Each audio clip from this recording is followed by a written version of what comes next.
Hey everybody, welcome to week 4, day number 6. Can you feel that the congratulations is coming? Wait, go. One more exercise. Hang in here with me. Today, I want you to change occupations. For some of you, that's incredibly easy. For some of you, like, wait, I don't want to do that. Let me finish reading. Imagine for a moment that you did something else for a living, even if you love what you do. Got it?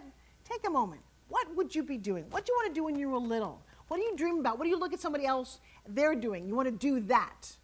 Write that down. And then take a moment, get quiet. Describe this new occupation. Imagine you in the job. What are you doing? How do you do it? And why did you choose it? For some, I imagine being like Beyonce on stage and being a great singer. For some of you, you imagine working in a refugee camp in Africa. I don't really care what the occupation is. For me, I think I'd like to be a kindergarten teacher. Lately, and by the way, your occupation can change as often as you want it to be, but right now that's what I'm feeling. I'm a little obsessed with kids lately. I'm obsessed with the innocence and the joy, and I love playing. I want to get on the floor with these little minds. I remember that book you learned, everything that you needed to know you learned in kindergarten? Well, I want to be there to teach them that. I want to teach them to make great food choices. I want to teach them to love each other and have fun and be imaginative. I can only imagine if I could get, you know how you can't teach an old dog new tricks? I want to meet the dogs when they're puppies and see what I could teach them. And then fast forward 20 years and see how they turned out as people. I hope they turn out wonderful. Goodness knows, if they turn out like my kids, funny, because I had my kids when they were little kindergartners, right? You know my kids don't really eat fast food?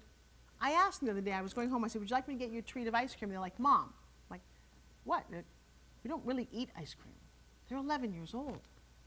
I think I did a good job. Imagine if I could have a whole kindergarten, maybe the size of all the kids around the world. What could I do to them? Okay, that's my personal fantasy. See how you can just kind of drift? What's your occupation? Write it. One more thing down here. Now, if you don't know what this word means, do a little research on the internet. I talk about enzymes. Enzymes are what help you digest your food.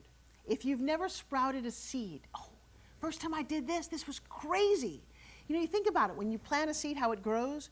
Do you know what's inside a seed? Like inside a little broccoli seed is all the energy and the life force that makes a little seed into a giant head of broccoli. How about a tree? An acorn. Oh my God, giant trees. All that energy, when you eat something that's sprouted and you digest that, all that energy and nutrition is inside of that. So if you go to the health food store, or even the regular store, and you see alfalfa sprouts, broccoli sprouts, there's all kind of sprouts. If you've never tried them, do a little research, because the best thing that you can do is sprout them at home. They taste nutty and crunchy. You put them on a salad. My kids eat them for snacks. So a little thing about that, eat more raw foods and some sprouted foods. It's worth a try.